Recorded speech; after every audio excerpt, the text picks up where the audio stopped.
Hello everyone.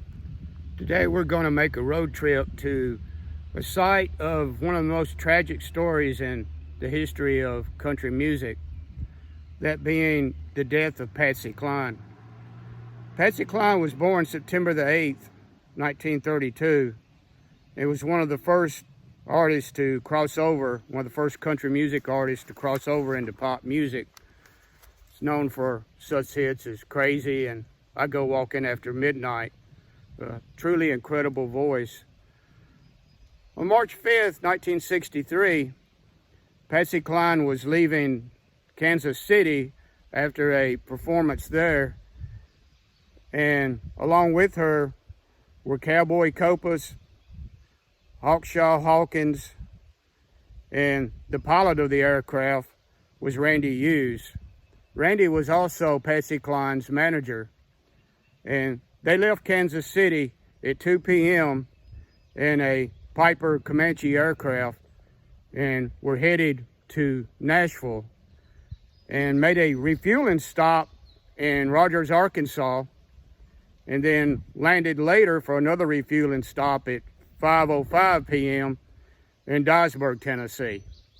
And from there, they were headed to Nashville. So we're going to head now to Benton County and Camden to visit the crash site where Patsy Cline tragically lost her life.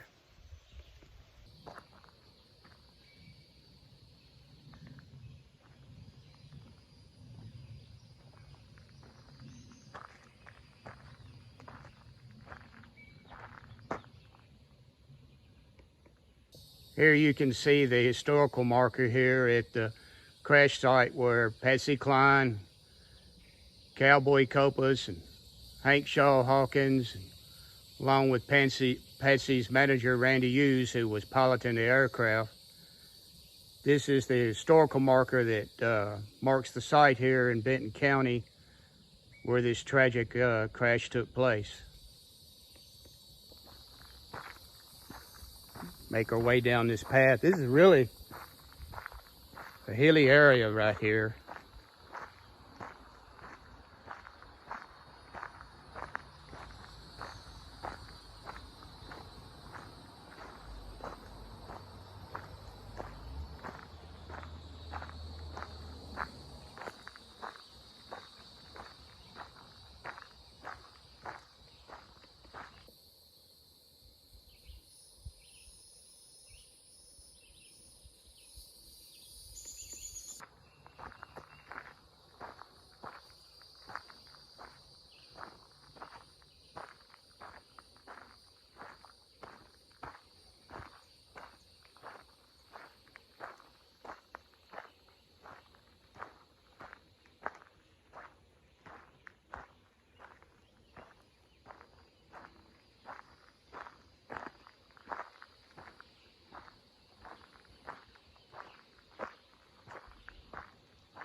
We're down now to the general area where the crash took place, and this rock here is memorial to that.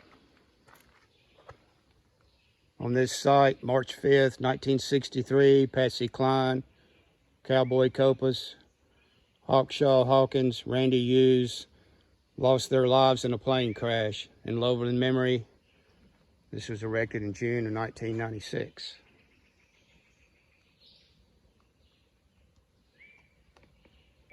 They landed in Dyersburg, Tennessee at 5:05 p.m. and Randy requested a weather briefing for the remainder of the flight to Nashville. He was informed by the Federal Aviation Administration employee, Leroy Neal, that local conditions were marginal for VFR flight, and weather at the destination airport in Nashville was below VFR minimums.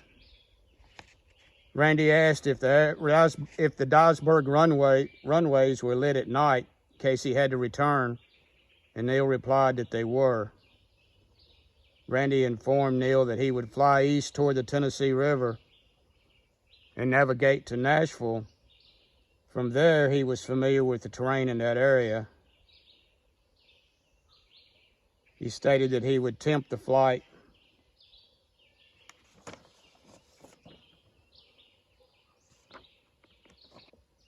They took off from Nashville at 6:07. After takeoff, no further radio contact was made with the aircraft. The weather at that time was a ceiling of 500 feet, visibility of 5 miles. The temperature is 43 degrees, gusty and turbulent winds from the east at 20 miles per hour, and cloudy. A witness about 4 miles west of Camden heard a low-flying aircraft on a northerly course.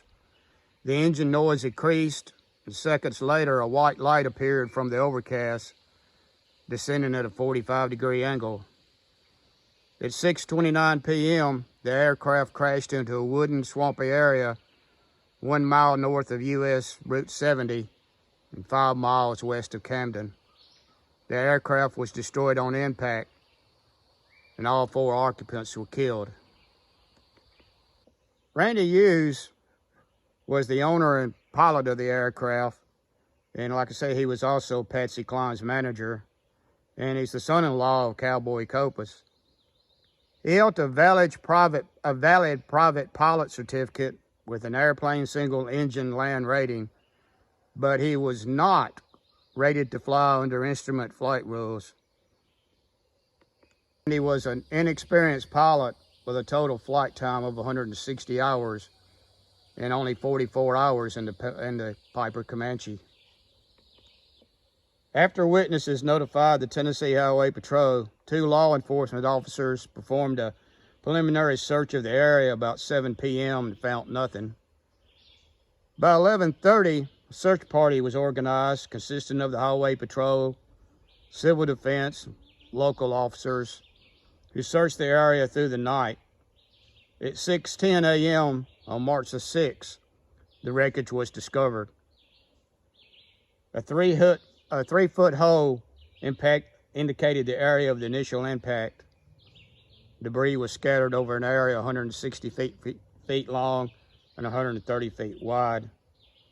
The wing was embedded in the engine in a tree.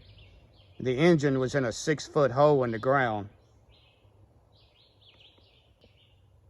During the FAA investigation, the aircraft's propeller was found to have contacted a tree 30 feet above the ground while the aircraft was in a 26-degree nose-down dive. The right wing then collided with another tree 32 feet to the right, causing the airplane to become inverted. The Comanche hit the ground at an estimated speed of 175 miles per hour from the initial contact. Investigators believe that Hughes entered the area of deteriorating weather with low visibility and lost his visual reference to the ground. Eventually, this led to a graveyard spiral with the aircraft entering into a right-hand diving turn, a nose-down attitude of 25 degrees. when the aircraft cleared the clouds attempted to arrest the high descent rate by pulling the nose up and applying full power, but it was too late. The FAA's final conclusion was the non-instrument rated pilot attempted visual flight in adverse weather conditions, resulting in disorientation and a subsequent loss of control.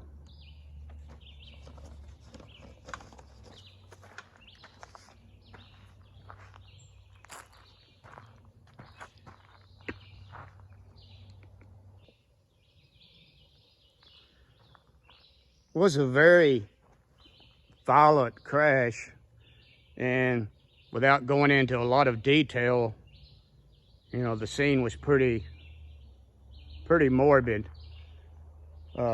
It's doubtful, well, it's pretty sure that that everyone on board died on impact.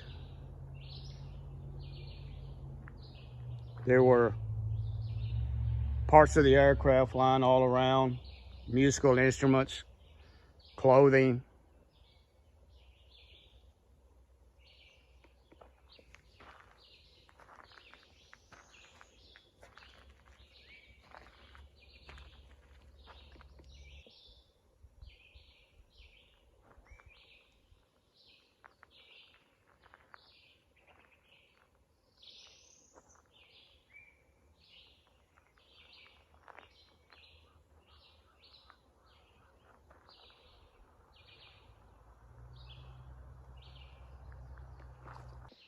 One has to wonder what Patsy Cline's career would have been like if she had lived.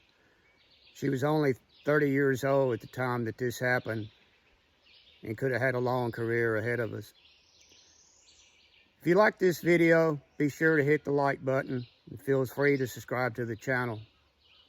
So long, everyone.